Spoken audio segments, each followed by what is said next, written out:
The spark of human fury. The galaxy had been laughing at humanity for centuries. The Arendari Confederation, meticulous strategists and self-proclaimed masters of war, called humans primitive blue apes, unpredictable, inefficient, and harmless. Their scientists scoffed at our technology, their generals dismissed our tactics, and their diplomats smiled at our quaint morality.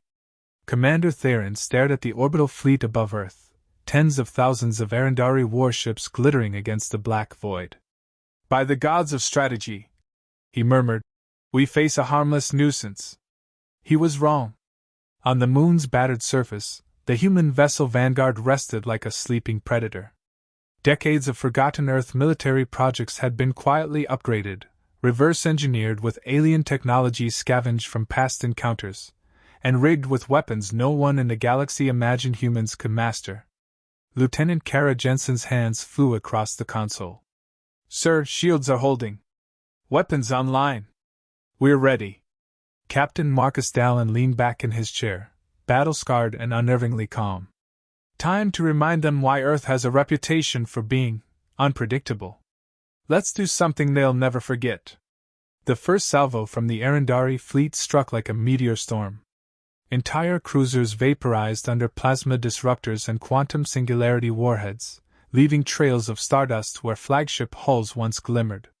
Then humans attacked. Not fleets. Not drones. Humans. In exosuits powered by stolen alien cores, climbing hulls, planting charges, dismantling shields, and executing impossible maneuvers that defied physics. Each kill broadcast a single human message across enemy channels: you picked the wrong species to mock. The Arendari AI systems classified the humans as negligible threats, and that was their first mistake. Marcus Dallin triggered the Vanguard's core override. A shockwave radiated outward, transforming the vessel into a controlled singularity. Ships within light minutes of the moon were shredded into atoms, reconstituted as nothing more than stardust. Theron's flagship shattered from the inside. "Impossible," he whispered, staring at the holoscreen as his fleet disintegrated. Kara wiped blood from her brow. "They didn't even know we were capable of that." Marcus lit a cigar, letting the smoke curl around his helmet. "No, Lieutenant. They didn't. And they won't be laughing for a long time." And for the first time in galactic history, humanity was no longer underestimated. Chaos among the stars. The galaxy thought it knew humanity. It did not. The Arendari, humiliated and bleeding across light years, scrambled to respond. Their fleet, once considered invincible, was now a shattered constellation of drifting wrecks. Survivors tried to coordinate, but panic rippled through ranks. Commanders shouted orders in a dozen tonal languages, none of which made sense to their terrified crews anymore. The humans had changed the rules mid-battle, and chaos became their new reality. On the surface of the moon, Marcus Dallin paced, each footstep echoing against the cold metal floor of the Vanguard. Kara Jensen followed, her face tight with tension and exhilaration. "Sir, they're sending reinforcements. Estimates are—" "Let them come," Marcus interrupted, voice low and lethal. "Let them bring every ship, every soldier, every piece of doctrine they worship. They think we'll play by their rules. We won't even acknowledge the rules exist." Pods deployed from orbit like bullets fired through the void, humans flinging themselves into the heart of the Arendari war machine. Boarding parties tore through corridors, their weapons silent and precise, using human ingenuity to bypass alien sensors. One squad hacked a fleet's navigation system and redirected it into its own allies, a cosmic game of demolition that left alien captains screaming at impossible angles. Lieutenant Jensen's eyes narrowed as she watched the holofeed. "They're calling them suicide attacks. Only because they can't imagine tactics this human," Marcus said, voice thick with grim humor. He tapped a console, redirecting quantum pulses to sever the Arendari comnet. "They're learning that humans fight smarter, not just harder." The first real shock came when a captured Arendari communications officer tried to beg for mercy. Marcus leaned in, his grin cold. "You know what we call your kind back home? Predictable. Tell your bosses, the joke's over. A fleet of reinforcements appeared on the horizon, sleek, deadly, armed with weapons designed to shred planets. But humans had anticipated it. A chain reaction of micro-singularities, hidden mines, and guerrilla orbital strikes turned the incoming armada into a glittering explosion, each ship shredded before it could even fire. And then came the humans themselves, vessels moving not as machines but as living predators. Boarding parties tore through command centers, using alien technology against its makers. One squad hijacked a flagship, broadcasting a live feed of the human captain lighting a cigar while the alien admiral's bridge crumbled around him. "Surprised to see us?" he said, voice dripping with dark humor. "We're always on time for dinner." Somewhere deep in the chaos, a human operative whispered into a calm channel. "Remember, they underestimate us. Always. That's our advantage. And we're just getting started." The galaxy began to realize a terrifying truth. Humans didn't just adapt. They innovated in ways no one had calculated. Every tactic the Arundari believed would work had already been predicted and countered, often before they even thought it possible. And every surviving human carried with them the same unspoken message: underestimate us, and you'd die first. By the time the Arundari managed to regroup, it was too late. Their fleets were scattered, their tactics nullified, their confidence shattered. And somewhere, orbiting a battered moon, Marcus Dallin and his human warriors were already planning the next move, smiling at the irony that the galaxy's so-called superior species had been outplayed, outfought, and outclassed by the species they called inferior. Kara exhaled, a mix of exhaustion and exhilaration. "Sir, what now?" Marcus tapped a console, initiating the next stage of their plan. "No," he said, eyes glinting with calculated fury. "We remind them that humans aren't just survivors. Humans are predators." The reckoning of the galaxy. The galaxy was waking up to a nightmare it couldn't erase. Arundari Command had expected resistance, but not this. Not humans crawling through their fleets, dismantling warships from the inside, rewriting battle algorithms on the fly. Every calculated move, every tactical advantage, was systematically destroyed. Every surviving Arundari soldier whispered the same phrase, in fear, disbelief, and awe: "We underestimated them." On the flagship Serath Prime, Marcus Dallin stood atop the shattered bridge, exosuit scorched but unbowed. Kara Jensen scanned the holoscreens, tracking fleeing enemy squadrons. "They're breaking apart, sir. Every fleet we touched, they're running." Marcus lit another cigar, smoke curling like a halo in the dim red emergency lights. "Good. Let them run. Let them think they're alive. That illusion won't last." Humans had become more than soldiers. They were legends in motion. Boarding pods struck from impossible vectors. Captured alien ships turned into weapons against their own species. One human operative uploaded a virus into a communications hub that caused Arundari warships to fire on one another in perfect synchronicity. Bridges imploded, shields collapsed, fleets shredded themselves under their own fire.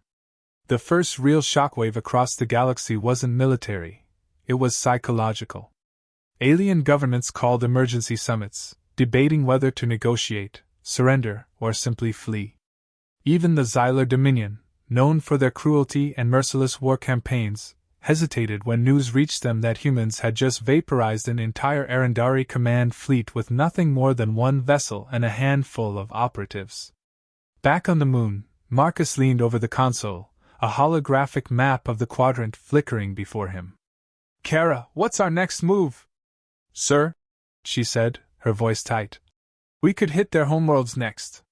Strategically dismantle their colonies, strike before they regroup." Marcus smirked, dark humor curling in the corner of his mouth. "But we can give them a little hope first.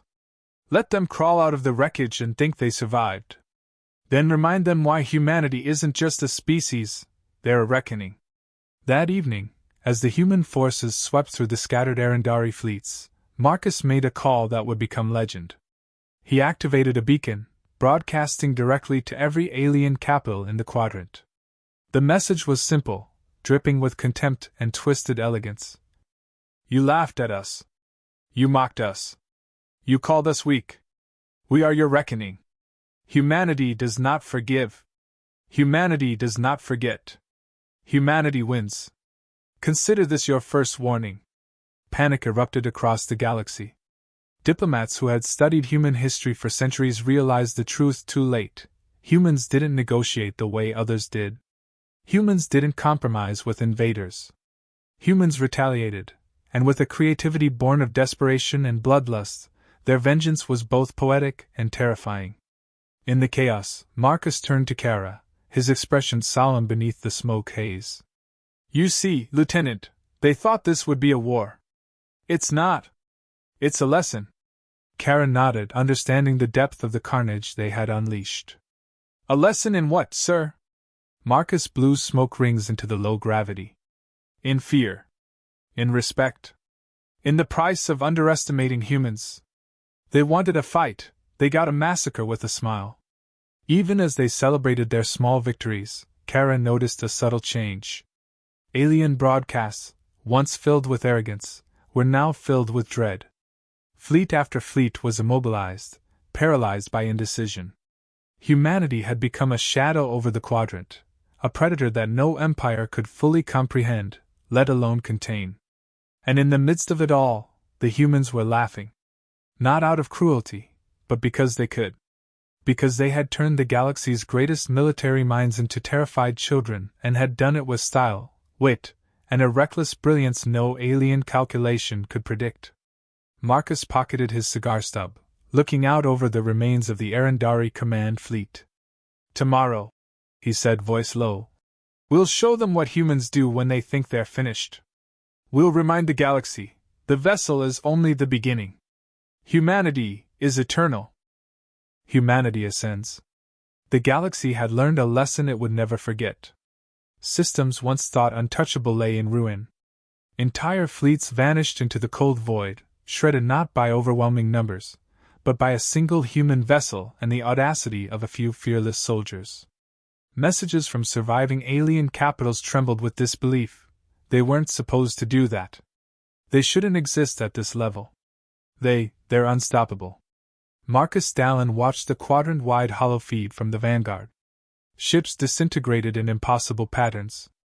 Alien admirals argued over comms, their voices rising in panic, their commands useless as humans turn every piece of their technology against them. Kara Jensen turned to him, eyes wide. Sir, the galaxy, they're surrendering before we even touch their worlds. Marcus smiled, a dangerous curve of triumph and menace. Of course they are. Humanity isn't just a species, Lieutenant. We're an idea. One they never wanted to comprehend. And the moment they do, it's too late. The humans' next move was subtle, almost cruel in its elegance.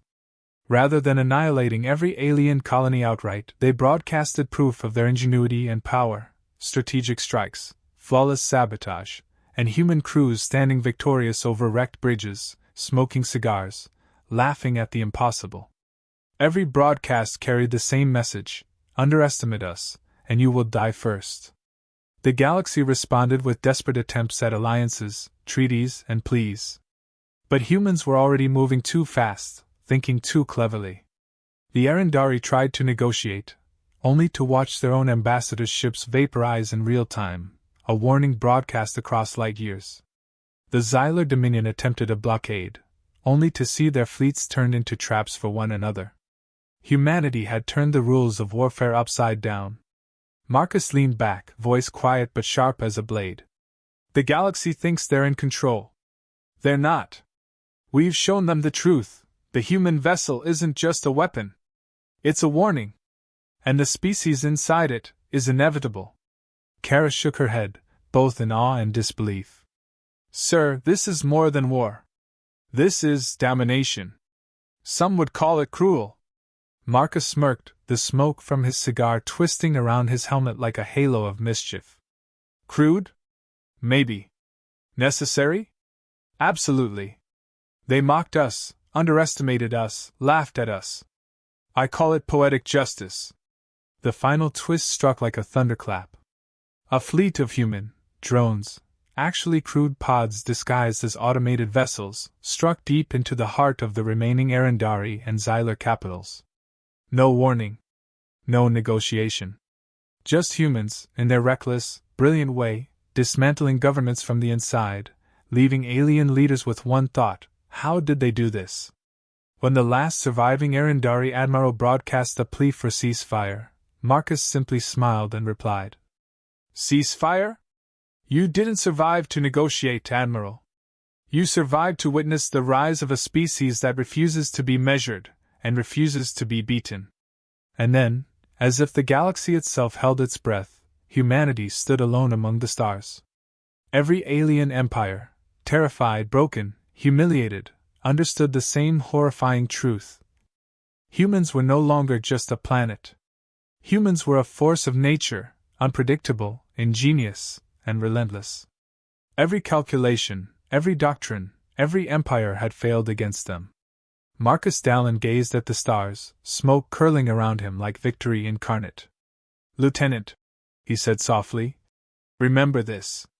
Every time someone underestimates us, a vessel emerges. And when it does, the galaxy regrets everything too late." Kara nodded, watching the distant light of fleeing alien ships. "Humans, they'll never forget this." "No," Marcus replied, voice low, almost reverent. "And neither will they. Not ever." The vanguard drifted among the remnants of shattered fleets, silent and deadly, a symbol of human ingenuity, wrath, and unstoppable resolve.